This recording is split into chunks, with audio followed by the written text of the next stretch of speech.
Coach Barrick here with another story time. We're talking about strict before you kip. So, why do we kip movements, right? In the fitness world, kipping can get a bad rap, but why do we do it? The reason we do it is that it increases how much work we can do in a given period of time. In life, in the world, it doesn't matter how you get something done. You just need to get the work done. So if you can do something that's going to help you get that work done faster, there we go. We've done more work in less time. So it increases our work capacity. We can increase our intensity. If you can do more reps faster, you're going to get more intensity out of your workout. Now, so that's also increased speed, increased power. Like, that's why we do kipping movements. Now, strict before kip. Why do we strict movements? Why do we want strict movements? We want to build strength and coordination and balance and joint health. We want control. We want stability, right? Strict movement is super important.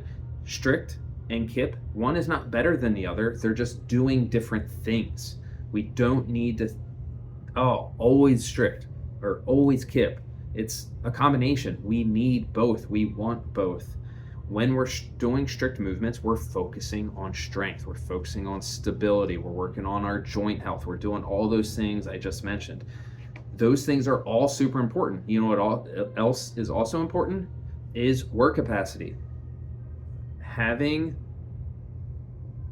the ability to do work is super important. We need that cardiovascular endurance. We need that metabolic conditioning in order to live life. We need to be able to breathe heavy. We need to be able to do more work in less time. That is how we improve our health. All right, so both are going to help us. Now, the issue is when we start trying to kip without the strict. If I am doing a pull-up and I'm at the top of a pull-up, and if I kip, and if I do one and then just drop down, I'm up here and then I just drop and let go, I'm not going to have an issue. You're probably going to be fine. Something can still happen. However, if I'm trying to link reps, if I'm at the top and I come down with all my body weight onto that shoulder and I don't have a strict pull-up or multiple strict pull-ups, the risk of injury increases dramatically, right? We don't have the strength and stability to control that movement to keep our joints safe. So now we're counting on the ligaments and tendons rather than the muscle to support that load, and that is not going to end well. So we want to focus on that strict movement, then we can do that, right? If we're trying to kip without that strength, that is how bad things happen, right? We want to focus on the strict, then the kip. We want to build that load and that stress tolerance up over time and then slowly build that up. Once we get those strict pull-ups, we don't just want to jump into 100 kipping. We want to slowly build that up over time. We need to slowly build our capacity up. We're not just jumping to 11. So the reason that we focus on the strict movements, focusing on the strength first, is so we don't injure ourselves, so that we stay healthy, so that we can keep doing this.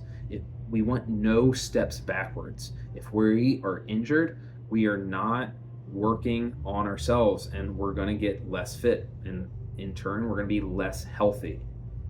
We're looking for longevity. We want the longer you can do this, the longer you can be consistent, the better you're going to be in the long run, and that's what we're looking for. We want to reduce our chances of injury in all areas, in the gym, inside the gym, and outside the gym. Keep your joints safe, focus on that strict movement, earn your kips. Earn the kips. Cheers.